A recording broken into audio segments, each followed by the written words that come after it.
buzz through this. This is topic 10.3. You're going to need your notes and your pencil. And what we're trying to do is understand rational numbers. There's a whole lot of different types of numbers. Mathematicians just like to name things. And they have named every category of number. Wow! So exciting! So we're going to go through 4 of those categories today. There's so many more.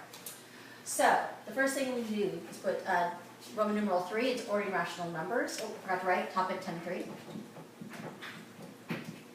And first we're going to go through our definitions. So you're going to need to pause this as we go. The first one is called natural numbers. This symbol, this pound symbol, means numbers. So natural numbers are all numbers, positive and negative numbers, as long as they're not fractions or decimals. So examples are -3, 2, 5, 8, 0. Those are natural numbers. The second one is whole numbers.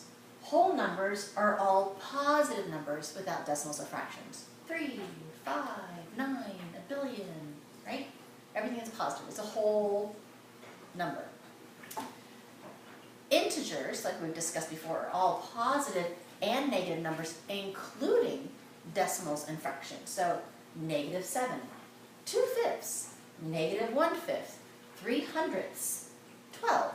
These are integers. The last one is rational numbers. Rational numbers are natural numbers, whole numbers, integers, like the mama of all of them, but it is also repeating decimals.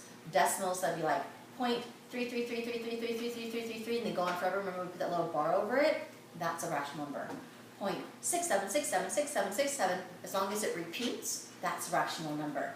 So we have 0.333, -0.25252525, 6, 14, 5/7. These are all rational numbers. There are some more number names. We'll get to those another day. So what we're going to be doing today in math is comparing rational numbers. Which one is bigger?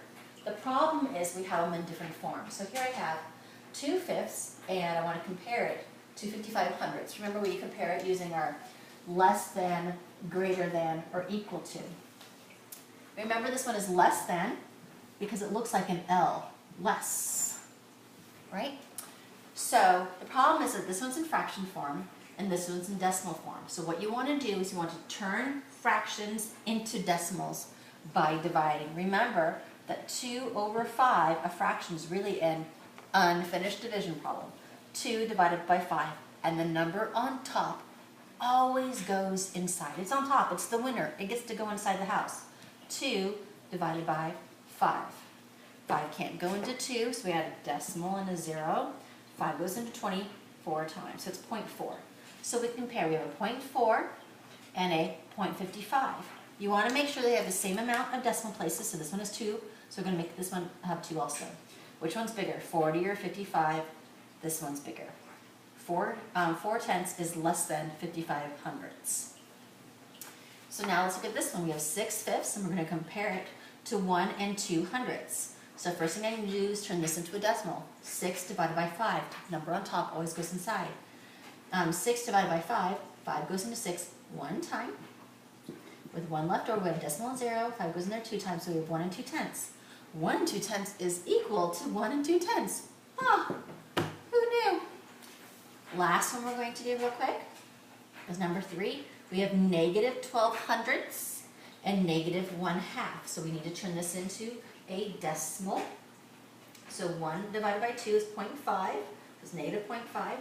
You want to make sure they have the same amount of decimal points. Which one's bigger? -12/100 or -5/10? Now remember, with our negative numbers, you want them as small as possible. That means they have more power, right? The little ones have more power. They're those negative people. We talked about those negative people. They have a lot of power, even though they're tiny, right? So -12 is bigger than -50 because of that tiny little mean kid. So this one's bigger. Okay? Okay? I'll talk to you tomorrow.